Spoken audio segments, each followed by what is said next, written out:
The afternoon sun, thick and heavy, slid through the tall windows of the Thorne mansion, cutting the grand salon into slices of light and dark.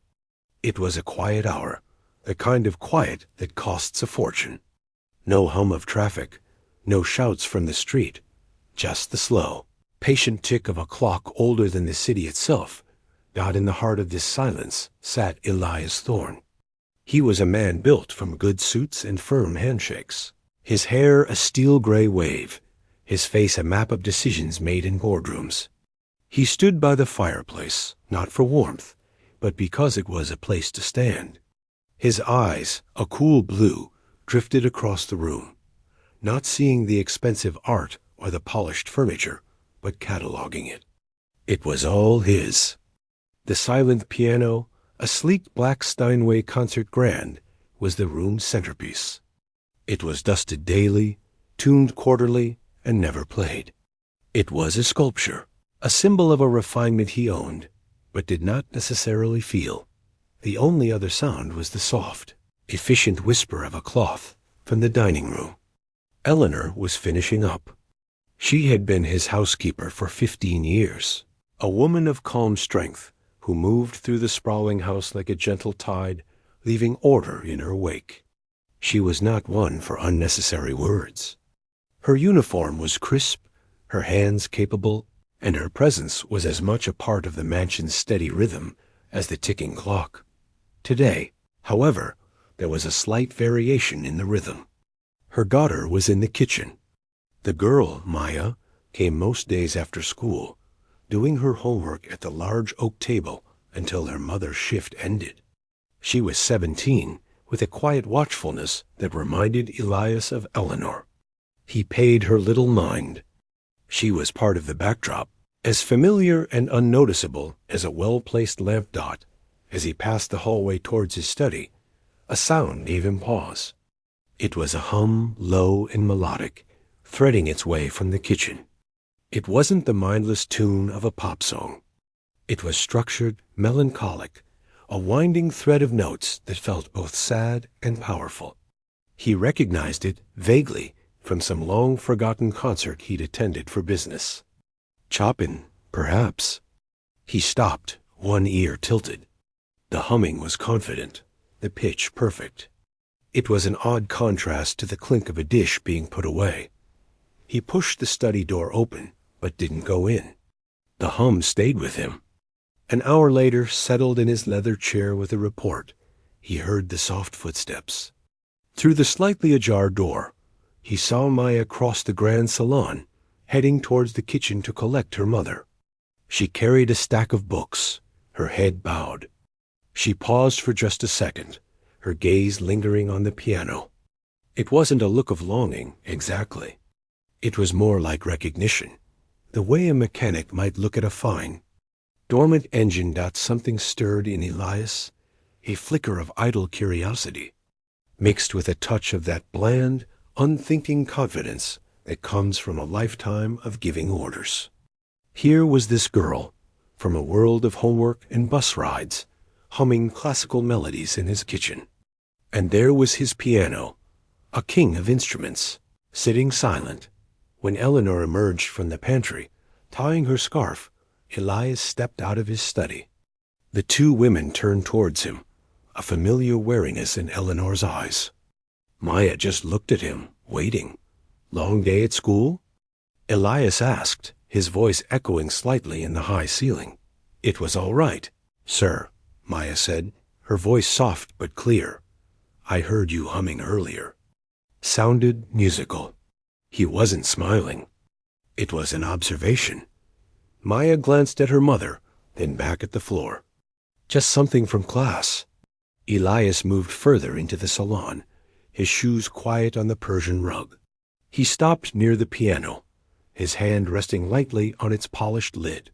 He looked from the magnificent instrument to the girl with her schoolbooks.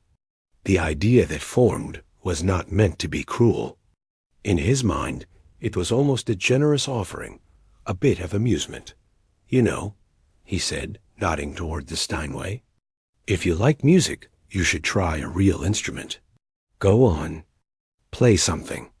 Eleanor's posture stiffened almost imperceptibly. "Oh, sir, she shouldn't. She might—" "Nonsense," Elias said, waving a hand. He wasn't really listening to Eleanor. His focus was on the experiment.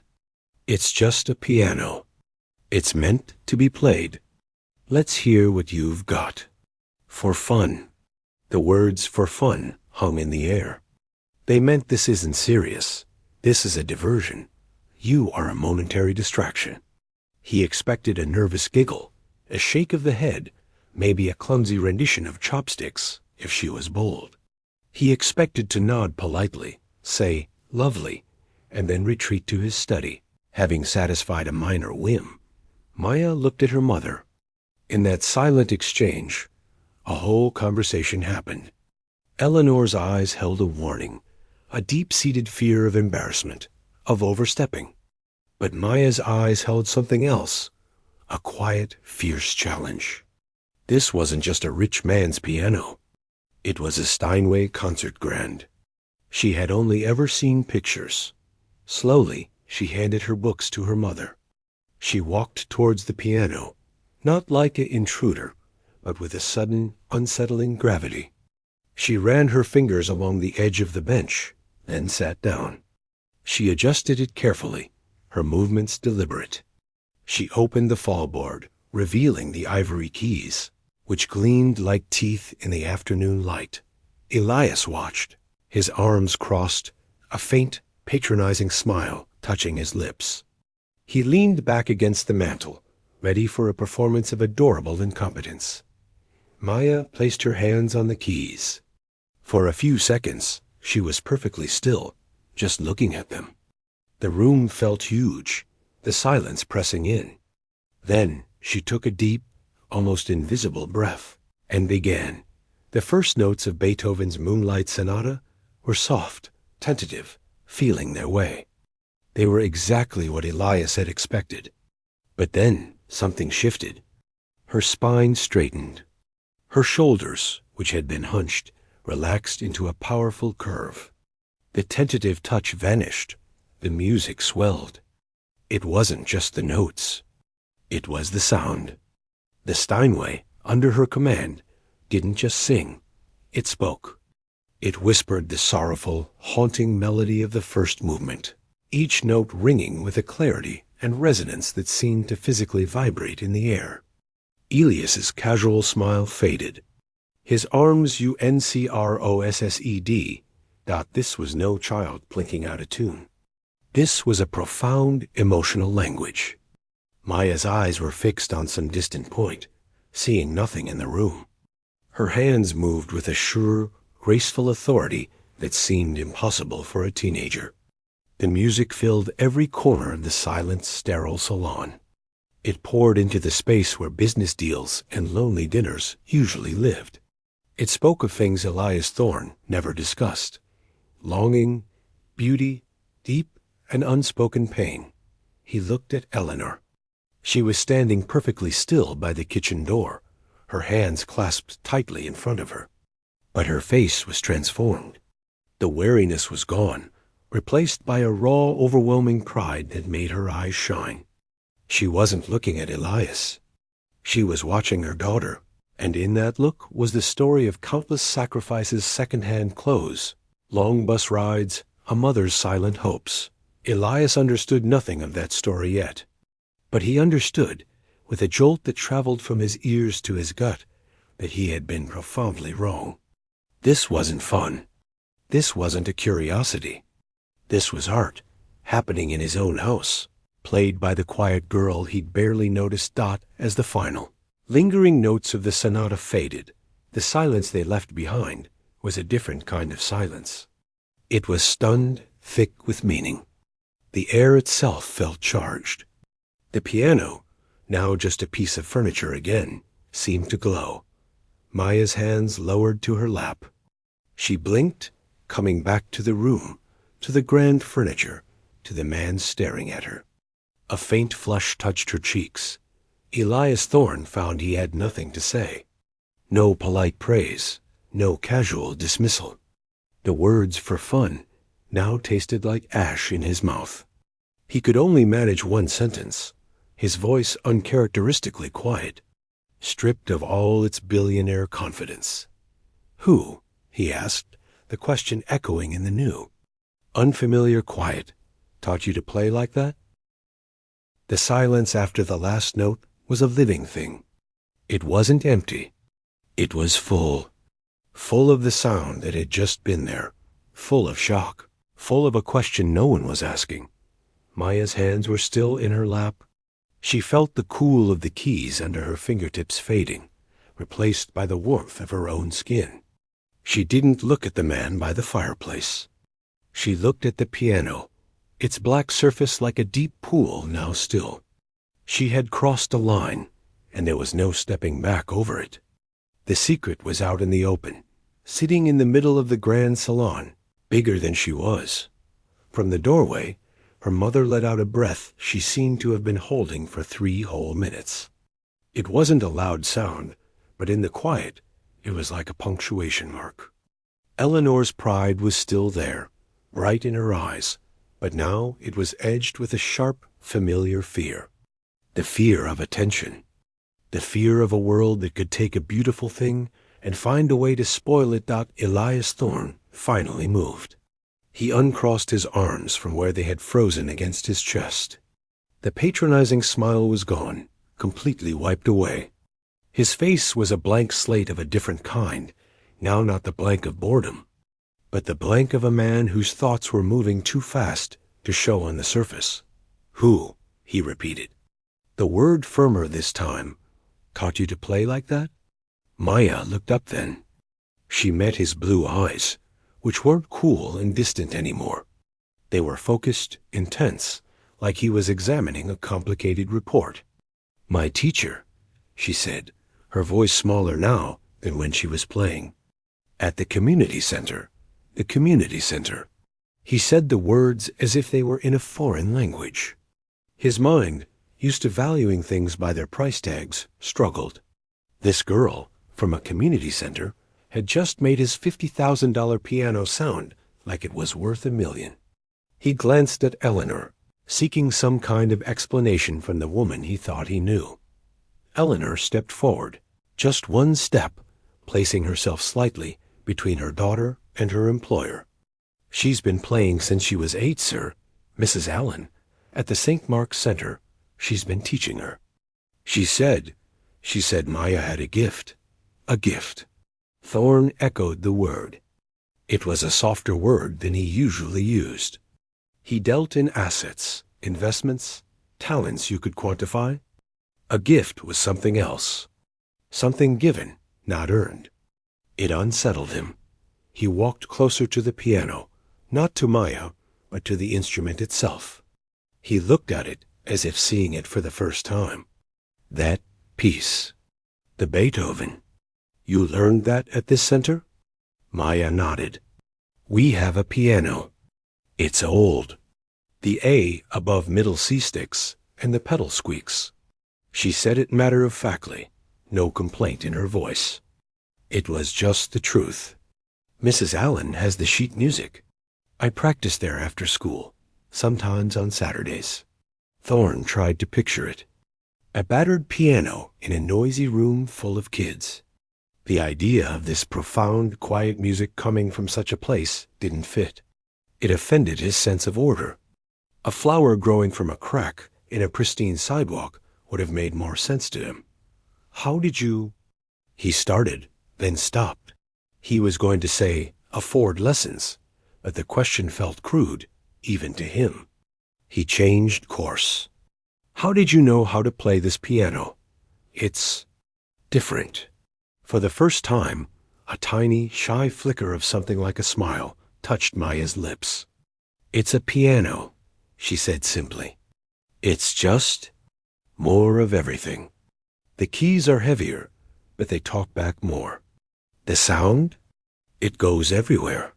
She looked at her mother, a silent apology for the technical talk. "You don't have to fight it to be heard. You just have to listen. You just have to listen." The phrase hung in the air. Thorne realized with another jolt that he had been listening. Really listening. not planning his next call, not mentally reviewing his schedule, but following every rise and fall of the melody. He hadn't done that in years. He was a man of action. When he saw a problem, he fixed it. When he saw an opportunity, he took it. This felt like both, and neither. He saw a problem, a waste, a talent of this magnitude buried in a community center. He saw an opportunity, too. What? To fix the waste. To be the one who discovered it. The logic was clean, efficient. It appealed to him. She should have a proper teacher, he said, more to himself than to them. A real one. From the conservatory. Eleanor's protective shield went up immediately. Sir, that's very kind, but it's not necessary. Mrs. Allen is wonderful to her. We're managing just fine. Her tone was polite but firm. It was the tone she used when he suggested throwing out a perfectly good chair because the fabric was slightly faded. It was the tone of someone who understood the hidden cost of gifts. Thorne heard the resistance. It confused him. Who would refuse a better teacher? It's not about kindness, he said, which was only half true. It's about correctness. That piece she played, it wasn't just good for a teenager. It was good, period. He turned his focus back to Maya, who was watching this exchange like a quiet tennis match. Do you want to get better? Maya didn't hesitate. Yes, then you need the right tools, the right environment. He gestured around the grand, silent room. You could practice here. The offer landed like a stone in a pond. Ripples of shock spread across both their faces. Oh, no, sir, Eleanor said, her voice tighter now. We couldn't impose. This is your home. It's a piano, he said, using her own daughter's logic. It's meant to be played. It sits here. She needs to practice.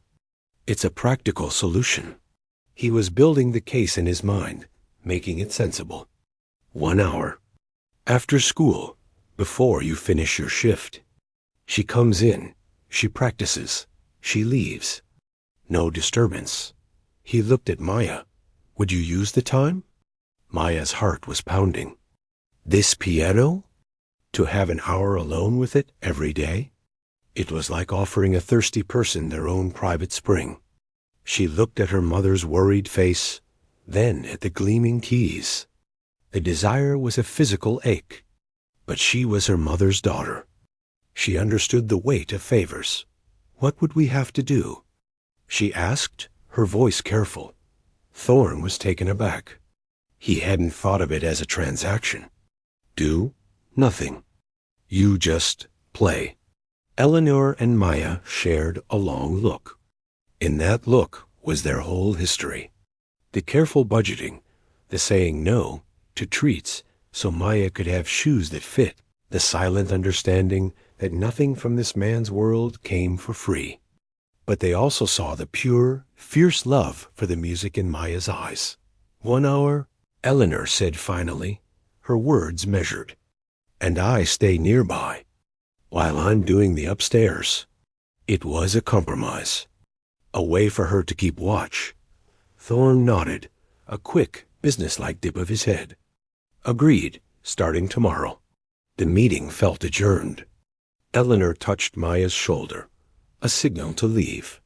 Maya stood up from the piano bench, her legs feeling a little shaky. She gently closed the fallboard over the keys. A gesture of deep respect as they walked towards the kitchen to gather their things. Thorne spoke again, not looking at them, but staring at the closed piano. That teacher of yours, he said. Mrs. Allen. She must be quite something.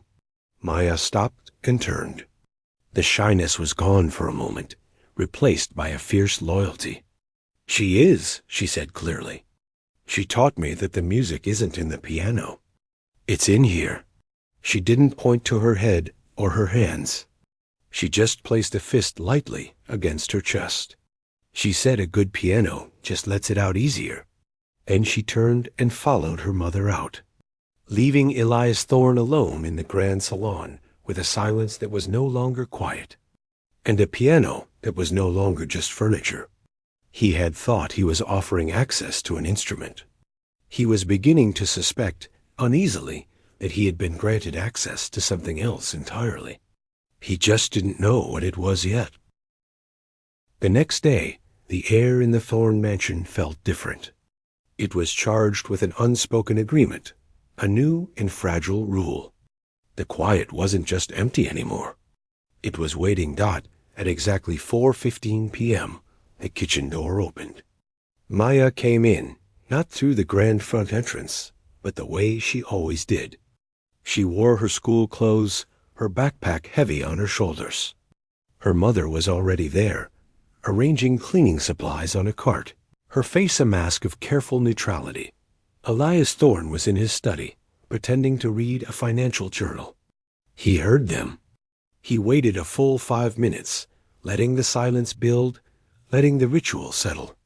Then he stood up, straightened his jacket for no one but himself, and walked into the grand salon. He didn't speak. He simply went to his usual armchair by the cold fireplace, a high-backed, imposing piece of leather furniture, and sat down. He picked up the same journal, opening it to a random page. It was a prop. He had no intention of reading a single word. Maya was already at the piano. She had opened the fallboard and was sitting perfectly still, her hands in her lap, just looking at the keys. She was aware of him, a large, silent presence in the corner of the room. She could feel her mother moving quietly somewhere upstairs.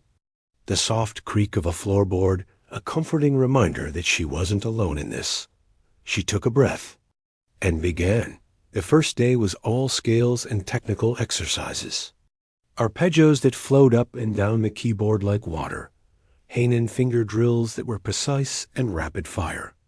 It was not music in the emotional sense. It was the grammar behind it. It was workmanlike, rigorous. Thorne listened, hidden behind his journal. He had expected more soaring melodies, more of the heartbreaking beauty she'd played yesterday. This was mechanical. For a moment, a flicker of his old disappointment rose. Maybe it had been a fluke. Then he really listened. The evenness of the notes, the perfect control, the speed that never stumbled. This was the foundation. This was how the magic was built, brick by brick. It was quietly impressive in a completely different way. After 20 minutes of this, the exercises stopped. There was a pause. Maya flexed her fingers. Then she began a piece. It was something by batch, intricate and mathematical. A complex puzzle where each hand seemed to be having a separate, intelligent conversation. Thorne found himself lowering the journal an inch, watching her fingers dance, independent and sure. She finished, and without a break, slipped into a short, melancholic piece by a modern composer he didn't recognize. It was full of strange, beautiful D-I-S-S-O, N-A-N-C-E-S. An hour passed. The only sounds were the piano and the distant, muffled sounds of Eleanor cleaning a bathroom down the hall. When the mantel clock chimed 5:15, Maya's hands lifted from the keys in the middle of a phrase. She closed the music book she had brought, slid it into her backpack, and gently closed the piano lid. She stood up, picked up her bag, and without looking at Thorne, gave a small, polite nod in the direction of his chair. "Good afternoon, sir," she said softly, and walked out, back to the kitchen to meet her mother. Thorne said nothing. He just watched her go. The ritual was complete. This became the pattern. Monday through Friday, at 4:15, Maya would enter. At 4:20, Thorne would take his seat. She would play for exactly 55 minutes. She never played the Moonlight Sonata again. She brought books of sheet music from the community center, some photocopied, some taped together. She played Baroque music, romantic pieces, snippets of jazz, even the complex, rhythmic strains of a Brazilian composer. Thorne never complimented her. He never criticized. He was a statue in the chair, a silent witness. But he was listening, learning. He began to recognize the difference between a Chopin nocturne and a Debussy arabesque. He started to hear when she was struggling with a passage, the slight hesitation, the repeated attempt, and the quiet triumph when she finally nailed it 2 days later. He heard her good days, when the music flowed like she was born to it, and her off days, when it felt like she was fighting the instrument, her frustration a silent heat in the room. He also saw the small things. How she always wiped the keys with a soft cloth she brought in her pocket before she started. How she never left the bench adjusted to her height for the next day. She always returned it to where it had been. How she treated the instrument with a reverence that was deeper than his own ownership of it. One Tuesday, it rained hard. Maya arrived, her hair damp at the ends, her shoes leaving faint marks on the polished floor. She was quieter than usual.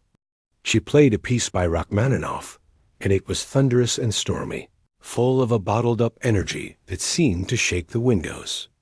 When she finished, she didn't move for a full minute, just staring at the keys, breathing hard. Thorne, for the first time, almost spoke. He almost asked if everything was all right, but the habit of silence was too strong. He stayed quiet. She left, and the piece hung in the air long after she was gone. The silent partnership changed the house. Eleanor's worry slowly eased, replaced by a watchful curiosity. She saw Thorne, who used to retreat to his study until dinner, now often lingering in the salon after Maya left, just looking at the piano. The instrument was no longer a cold monument. It was a place where something happened every day. For Maya, the hour became the anchor of her day. The walk from the crowded, noisy school bus to the hushed mansion became a transition. Shedding her backpack in the kitchen was like shedding the outside world. The piano was no longer intimidating. It was her collaborator. She talked to it through her fingers, pouring her day into it, the stress of a test, the quiet joy of a good grade, the complicated feelings of being 17. And in the corner, the silent man was part of the landscape. He was not an audience. He was more like a guard, or a ghost. His presence, oddly, stopped being scary. It became a fact, like the light through the windows. One Thursday, she was working on a particularly tricky section of a Mozart concerto. A run of 16th notes in her left hand kept tripping up her right. She tried it slowly, then faster, then slowly again. On the 5th attempt, she made a frustrated sound, a soft TCH in the back of her throat. From the armchair, a voice, rough from disuse, broke the 3-week silence. "It's the third note," Thorne said. He didn't look up from his journal. "You're accenting the third note in the grouping. It's throwing the rest off." Maya froze, her hands hovering above the keys. She replayed the passage in her head. He was right. She was putting a tiny, unconscious emphasis on that third note, making her rhythm stutter. She tried it again, smoothing out the emphasis, making all the notes equal. It flowed perfectly. She didn't thank him. She didn't look at him. She just gave a small, acknowledging nod, exactly like the one she gave when she left each day, and continued playing. The next day, when she came in, Thorne was already in his chair.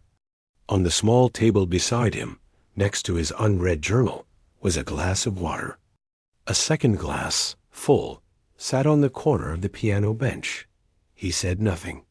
He didn't look at her. Maya looked at the glass. A simple, clear gesture.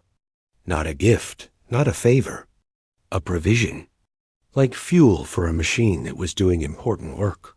She took a small sip before she started to play. The silent hour went on, but the bridge between the worn backpack in the kitchen and the leather armchair in the salon was no longer made of sound alone. It was made of a shared, unspoken focus. He was no longer just a rich man indulging a curiosity.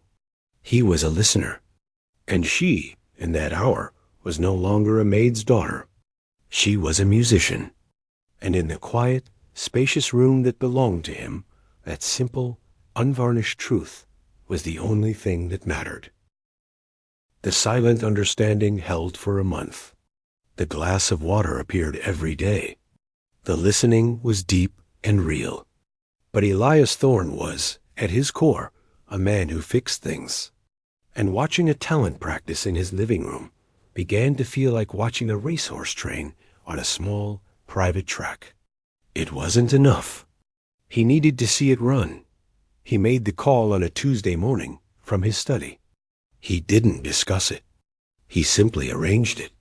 He knew a man, a retired professor from the conservatory, who owed him a favor. A man known for being brilliant, intimidating, and brutally honest. Thorne booked a 2-hour session for the following Saturday afternoon. He left a note for Eleanor on the kitchen counter, typed on his heavy stationery. Asterisk, a masterclass has been arranged for Maya with Professor Alistair Reed. Saturday, 2 p.m. My driver will take her. Asterisk, it wasn't a request. It was a decree. When Eleanor showed the note to her daughter that evening in their small apartment, the air went out of the room. Maya read the words, her face paling. Professor Reed? I've read about him. He eats students for breakfast. He should have asked, Eleanor said, her voice low and hot with a rare anger. She wasn't angry about the opportunity, but about the assumption, the violation of their careful, hard-won peace. He just decides, and we have to fall in line. But underneath the anger was the terrible, tempting lure of the chance itself. A real master class. With that professor. Maya's hands felt cold. I have to go, she whispered, more to herself than her mother. If I don't, I'll always wonder. Saturday arrived, heavy with dread.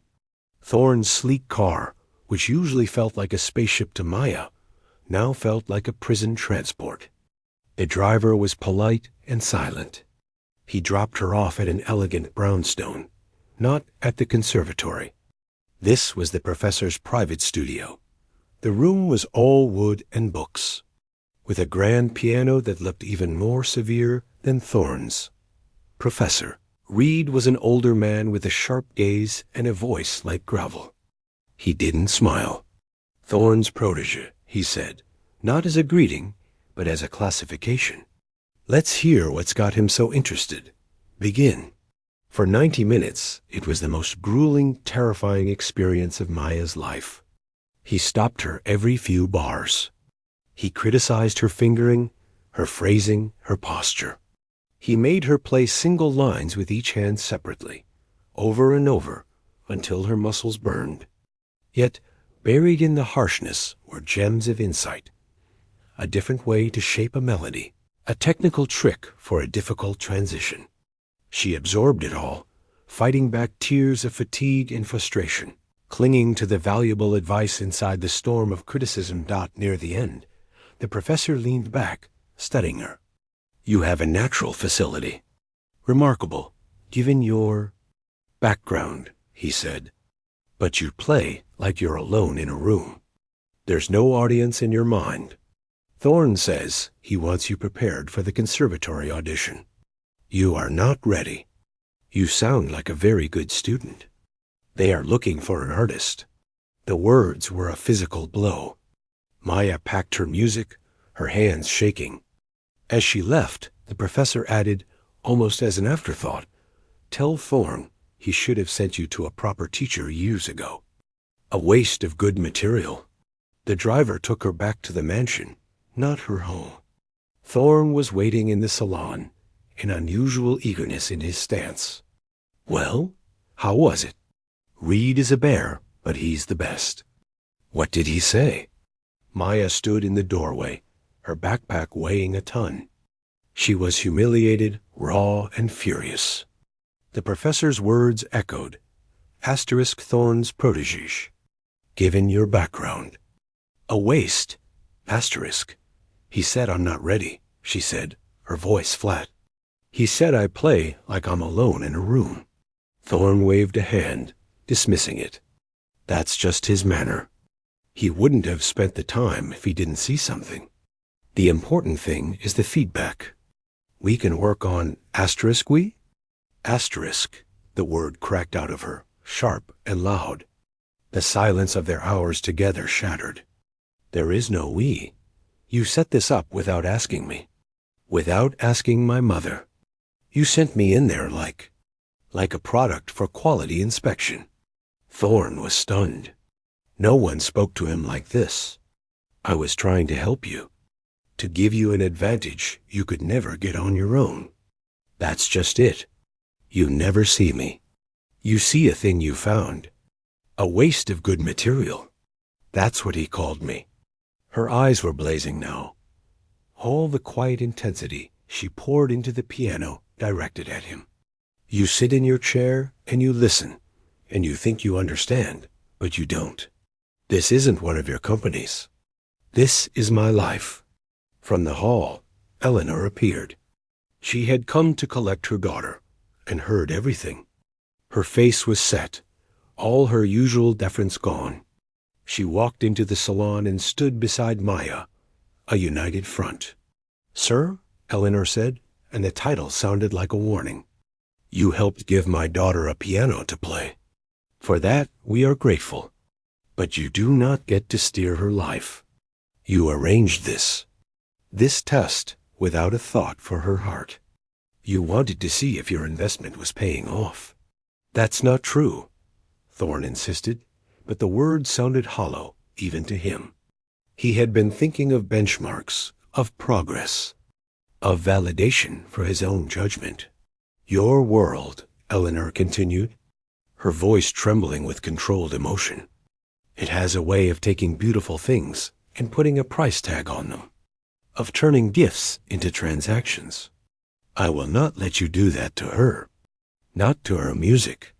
Maya looked from her mother's defiant face to Thorn's confused, frustrated one. The beautiful, silent understanding was in pieces on the Persian rug. I won't be coming back to play your piano, she said, the finality clear in her young voice. Thank you for the use of it. She turned and walked out, her head high. Eleanor gave Thorn one last, long look, a look that held 15 years of loyal service and the profound disappointment that now ended it, and followed her daughter. The grand salon was truly silent for the first time in weeks. The kind of silence that existed before Maya ever played a note. But it was different now. It wasn't peaceful. It was accusing. Thorn stood there alone. He replayed her words, "You never see me." He thought of the glass of water, the silent listening. He had thought that was seeing her, but it was only seeing the music. He hadn't considered the fear of the master class, the pressure, the insult of being an investment. He had been so focused on fixing the waste that he'd treated the person like a problem to be solved. He looked at the piano, dark and closed. He had thought he was building a bridge. Instead, with one arrogant, unilateral decision, he had blown the whole thing up.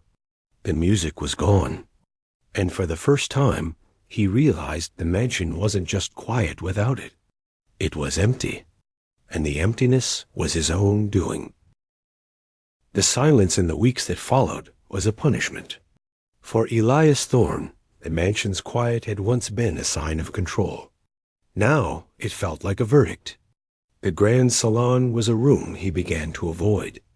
The piano sat there, a closed black lid hiding its teeth, a reminder of his failure. He replayed the confrontation in his mind, hearing not just Maya's anger, but the cold truth in her mother's words. You do not get to steer her life. He, who steered everything, had crashed against the simple, unyielding rock of their dignity. He tried to go back to his old rhythm. Business deals, reports, silent dinners. But it was no use. The memory of the music had ruined the silence for him. He missed it, not as a novelty, but as a presence. More than that, he felt the ugly weight of the professor's words, a waste of good material, and knew he had been the one to deliver that message to her. Pride was a hard thing for a man like him to swallow, but the emptiness was harder. After 3 weeks, he did something he had never done before. He went to the community center. It was a plain, brick building on the other side of the city.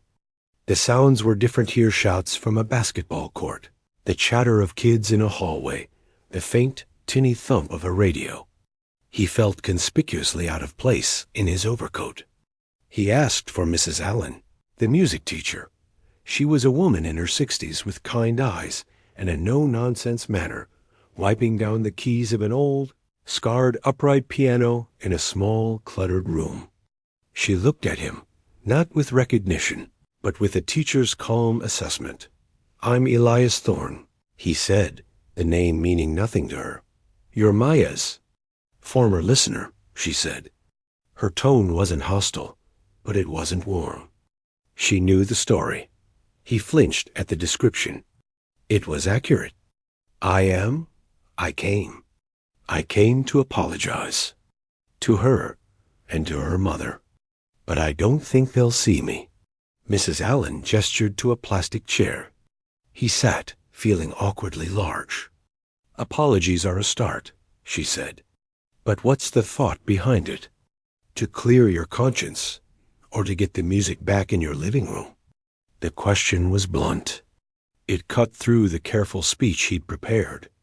"Both," he admitted, surprising himself with his own honesty. "But the first one has to come before the second. If it ever can." She studied him for a long moment. "She hasn't been playing much," Mrs. Allen said softly. "Comes in, practices her exercises, leaves. The joy's gone out of it. That professor and you made it about measuring up. You turned her sanctuary into a proving ground." The words landed heavily. He had broken the thing he admired. "What do I do?" The question came out of him not as a tycoon, but as a man who is genuinely lost. "You listen," she said. "Not to the music. To her. And you make it right in a way that has no strings attached. That's the only language they'll understand." He left the center, the teacher's words ringing in his ears. No strings attached. It was a foreign concept. Every deal he'd ever made had strings. But this wasn't a deal. It was an amends. It took him a week to arrange it. He used his lawyer, but with strict, unprecedented instructions. There was to be no direct link to him. No obligation. No reporting back. He set up a full 4-year scholarship trust at the conservatory, covering tuition, books, and a living stipend. It was awarded based on anonymous merit. He included funds for a quality digital piano for their apartment. Then he wrote 2 letters. The first was to Eleanor. He apologized for his arrogance, for overstepping, for failing to see the partnership they had built in his home. He told her the scholarship existed, with no conditions, and that a conservatory admissions counselor, a different one from the professor, was expecting Maya's application if she chose to apply. He ended it with, "You were right. I saw a gift and wanted to manage it. I failed to see the person who carries it. I am sorry." The second letter was to Maya. It was shorter. "The professor was wrong. You never played like you were alone in a room. I was there. I was listening. And for what it's worth, this listener thinks you already are an artist. The scholarship is yours. Use it or don't, but please keep playing. For yourself." He mailed them to the community center, care of Mrs. Allen, trusting her to deliver them with the right context. The letter sat on the kitchen table of their apartment for a day before Maya opened it. Her mother had already opened hers. They read them in silence. There were no celebratory shouts, just a slow, thawing relief. The offer was clean. No demands. It was an open door, not a pushed path. "It's your choice," Eleanor said. Truly, this time, Maya applied to the conservatory. She used the funds for the digital piano, which filled their small apartment with sound again. The joy, tentatively, returned to her practice. She was accepted. Years passed. Elias Thorne followed none of it directly. He heard snippets through Mrs. Allen, who would send a brief, impersonal note once a year. Asterisk, she's progressing well. He never went back to the community center. He left the piano in the salon untouched.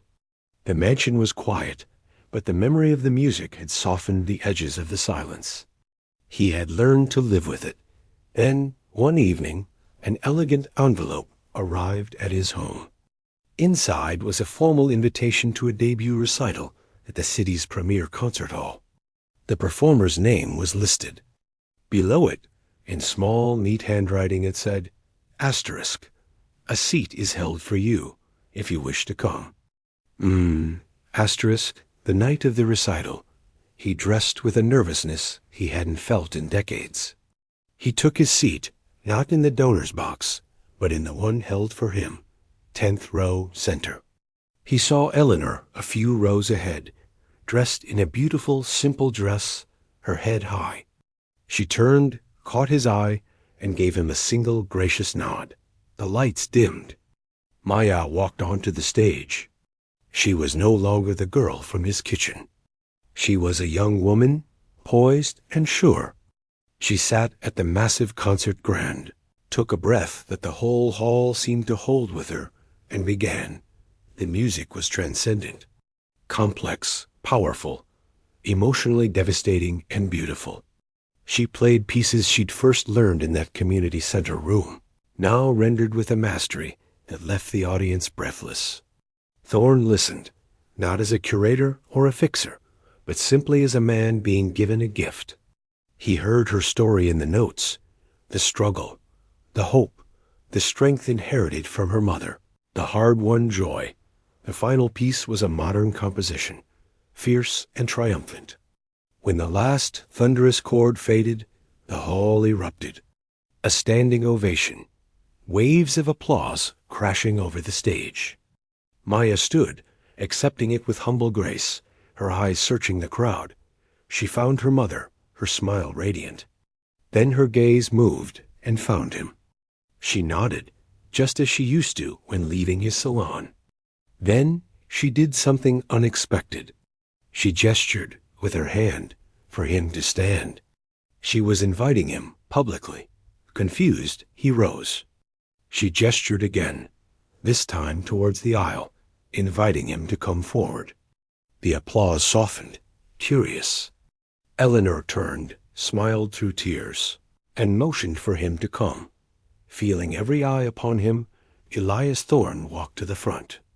Maya extended her hand not to the donor, not to the former employer, but to the listener. He took it. She didn't hand him a microphone.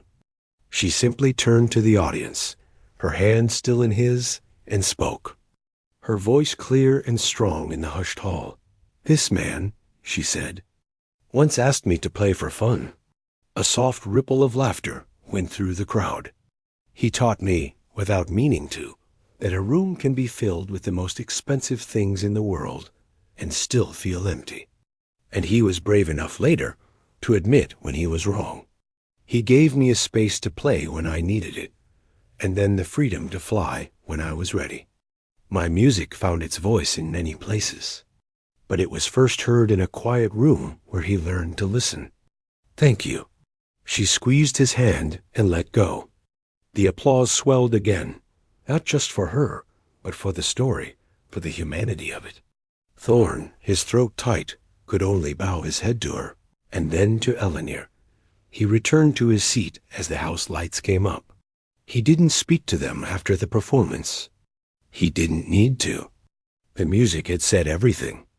As he walked out into the night, the city's noise felt different.